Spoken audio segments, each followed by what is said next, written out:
Genesis 38. It came to pass at that time that Judah departed from his brothers and visited a certain Adulamite whose name was Hira. And Judah saw there a daughter of a certain Canaanite whose name was Shua, and he married her and went into her. So she conceived and bore a son, and he called his name She conceived again and bore a son, and she called his name Onan. And she conceived yet again and bore a son, and called his name Shelah. He was at Chezib when she bore him. Then Judah took a wife for his firstborn, and her name was Tamar. But Judah's firstborn, was wicked in the sight of the Lord, and the Lord killed him. And Judah said to Onan, Go into your brother's wife and marry her, and raise up an heir to your brother. But Onan knew that the heir would not be his. And it came to pass, when he went into his brother's wife, that he omitted on the ground, lest he should give an heir to his brother. And the thing which he did displeased the Lord. Therefore he killed him also. Then Judah said to Tamar his daughter-in-law, Remain a widow in your father's house till my son Shelah is grown. For he said, Lest he also die like his brothers. And Tamar went and dwelt in her father's house. Now in the process of time, the daughter of Shua, Judah's wife, died, and Judah was comforted, and went up to his sheep shearers at Timnah, he and his friend Hira the Adulamite. And it was told Tamar, saying, Look, your father-in-law is going up to Timnah to shear his sheep. So she took off her widow's garment, covered herself with a veil, and wrapped herself, and sat in an open place which was on the way to Timnah. For she saw that Shelah was grown, and she was not given to him as a wife. When Judah saw her, he thought she was a harlot, because she had covered her face.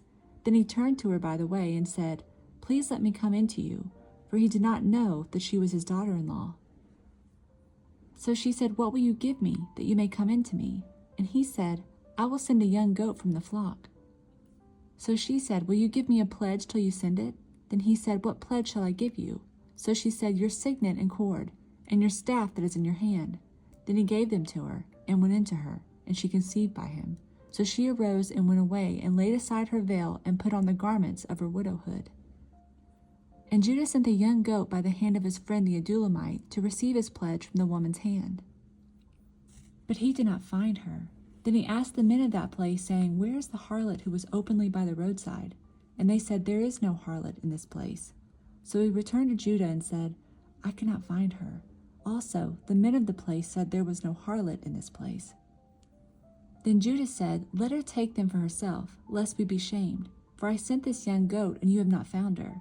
And it came to pass about 3 months after that Judah was told, saying, Tamar, your daughter-in-law, has played the harlot. Furthermore, she is with child by harlotry. So Judah said, Bring her out and let her be burned. When she was brought out, she sent to her father-in-law, saying, By the man to whom these belong, I am with child. And she said, Please determine whose these are, the signet and cord, and staff. So Judah acknowledged them and said, She has been more righteous than I, because I did not give her to Shelah my son. And he never knew her again. Now it came to pass at the time for giving birth, that behold, twins were in her womb. And so it was when she was giving birth, that the one put out his hand, and the midwife took a scarlet thread, and bound it on his hand, saying, This one came out first. Then it happened, as he drew back his hand, that his brother came out unexpectedly, and she said, How did you break through? This breach be upon you. Therefore his name was called Perez.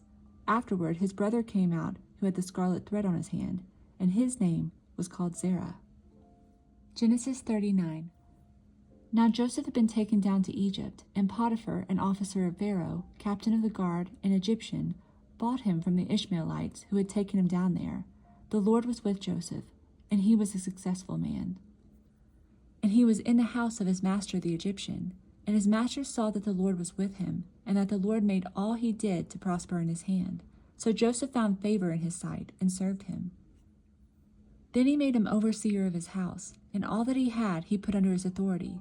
So it was from the time that he had made him overseer of his house and all that he had, that the Lord blessed the Egyptian's house for Joseph's sake. And the blessing of the Lord was on all that he had in the house and in the field. Thus he left all that he had in Joseph's hand, and he did not know what he had except for the bread which he ate. Now Joseph was handsome in form and appearance. And it came to pass after these things that his master's wife cast longing eyes on Joseph, and she said, Lie with me. But he refused, and said to his master's wife, Look, my master does not know what is with me in the house, and he has committed all that he has to my hand. There is no one greater in this house than I, nor has he kept back anything from me but you, because you are his wife. How then can I do this great wickedness and sin against God?" So it was as she spoke to Joseph day by day that he did not heed her, to lie with her or to be with her. But it happened about this time, when Joseph went into the house to do his work, and none of the men of the house were inside, that she caught him by his garment, saying, "Lie with me." But he left his garment in her hand and fled and ran outside. And so it was, when she saw that he had left his garment in her hand and fled outside, that she called to the men of her house and spoke to them, saying, "See, he is brought in to us a Hebrew to mock us. He came in to me to lie with me, and I cried out with a loud voice. And it happened, when he heard that I lifted my voice and cried out, that he left his garment with me and fled and went outside." So she kept his garment with her until his master came home. Then she spoke to him with words like these, saying, "The Hebrew servant whom you brought to us came in to me to mock me. So it happened, as I lifted my voice and cried out, that he left his garment with me and fled outside." So it was, when his master heard the words which his wife spoke to him, saying, "Your servant did to me after this manner," that his anger was aroused. Then Joseph's master took him and put him into the prison, a place where the king's prisoners were confined, and he was there in the prison. But the Lord was with Joseph, and showed him mercy, and he gave him favor in the sight of the keeper of the prison. And the keeper of the prison committed to Joseph's hand all the prisoners who were in the prison. Whatever they did there, it was his doing. The keeper of the prison did not look into anything that was under Joseph's authority, because the Lord was with him, and whatever he did, the Lord made it prosper. Psalm 11. In the Lord I put my trust. How can you say to my soul, "Flee as a bird to your mountain"? For look, the wicked bend their bow, they make ready their arrow on the string, that they may shoot secretly at the upright in heart. If the foundations are destroyed, what can the righteous do? The Lord is in his holy temple. The Lord's throne is in heaven. His eyes behold, his eyelids test the sons of men. The Lord tests the righteous, but the wicked and the one who loves violence his soul hates. Upon the wicked he will rain coals. Fire and brimstone and a burning wind shall be the portion of their cup. For the Lord is righteous, he loves righteousness. His countenance beholds the upright. Matthew 13:36. Then Jesus sent the multitude away and went into the house. And his disciples came to him, saying, "Explain to us the parable of the tares of the field." He answered and said to them, "He who sows the good seed is the Son of Man. The field is the world. The good seeds are the sons of the kingdom, but the tares are the sons of the wicked one. The enemy who sowed them is the devil. The harvest is the end of the age, and the reapers are the angels. Therefore, as the tares are gathered and burned in the fire, so it will be at the end of this age. The Son of Man will send out his angels, and they will gather out of his kingdom all things that offend, and those who practice lawlessness, and will cast them into the furnace of fire. There will be wailing and gnashing of teeth. Then the righteous will shine forth as the sun in the kingdom of their Father. For he who has ears to hear, let him hear. Again, the kingdom of heaven is like treasure hidden in a field, which a man found and hid, and for joy over it he goes and sells all that he has and buys that field. Again, the kingdom of heaven is like a merchant seeking beautiful pearls, who, when he has found one pearl of great price, went and sold all that he had and bought it.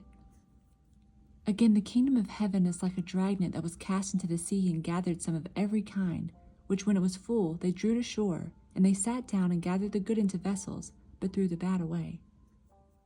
So it will be at the end of the age. The angels will come forth, separate the wicked from among the just, and cast them into the furnace of fire. There will be wailing and gnashing of teeth. Jesus said to them, "Have you understood all these things?" They said to him, "Yes, Lord." Then he said to them, "Therefore every scribe instructed concerning the kingdom of heaven is like a householder who brings out of his treasure things new and old." Now it came to pass, when Jesus had finished these parables, that he departed from there. When he had come to his own country, he taught them in their synagogue, so that they were astonished and said, "Where did this man get this wisdom and these mighty works? Is this not the carpenter's son? Is not his mother called Mary, and his brothers James, Joseph, Simon, and Judas, and his sisters, are they not all with us? "Where did this man get all these things?" So they were offended at him. But Jesus said to them, "A prophet is not without honor except in his own country and in his own house." Now he did not do many mighty works there because of their unbelief.